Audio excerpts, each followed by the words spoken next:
smiled. "Have 'em brought down here," he said.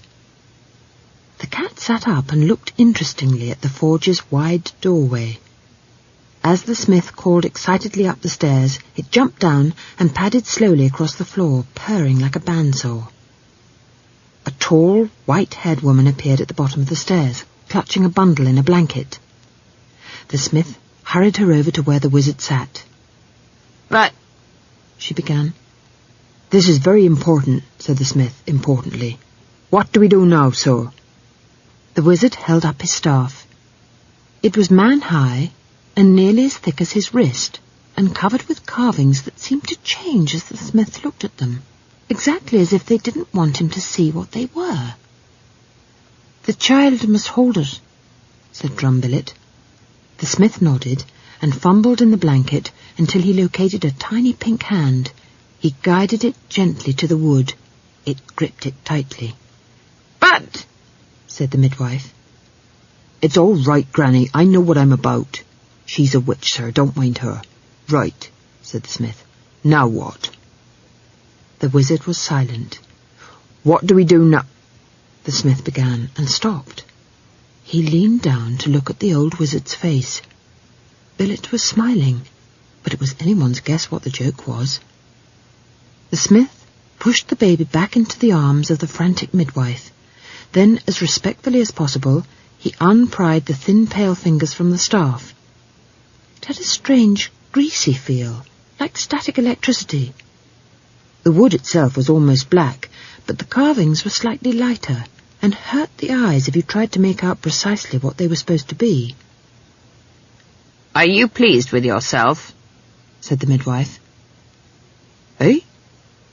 Oh, yes, as a matter of fact, yes. Why?" She twitched aside a fold of the blanket. The smith looked down and swallowed. "No," he whispered. "He said—" "And what would he know about it?" sneered Granny. "But he said it would be a son." "Doesn't look like a son to me, laddie."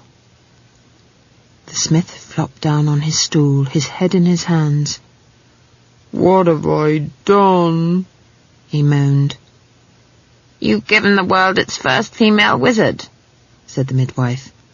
"Who's a itsy-witsy den?" "What?" "I was talking to the baby." The white cat purred and arched its back as if it was rubbing up against the legs of an old friend, which was odd, because there was no one there. "I was foolish," said a voice in tones no mortal could hear. "I assumed the magic would know what it was doing." "Perhaps it does." "Only I could do something." "There is no going back. There is no going back," said the deep, heavy voice like the closing of crypt doors. A wisp of nothingness that was Drumbillet thought for a while. "But she's going to have a lot of problems." "That's what life is all about, so I'm told. I wouldn't know, of course." "What about reincarnation?" Death hesitated. "You wouldn't like it," he said. "Take it from me." "I've heard that some people do it all the time." "You've got to be trained to it. You've got to start off small and work up. You've no idea how horrible it is to be an ant." "It's bad." "You wouldn't believe it. And with your karma, an ant is too much to expect." The baby had been taken back to its mother, and the smith sat disconsolately watching the rain. Drumbillet scratched the cat behind its ears and thought about his life. It had been a long one. That was one of the advantages of being a wizard, and he'd done a lot of things he hadn't always felt good about. It was about time that...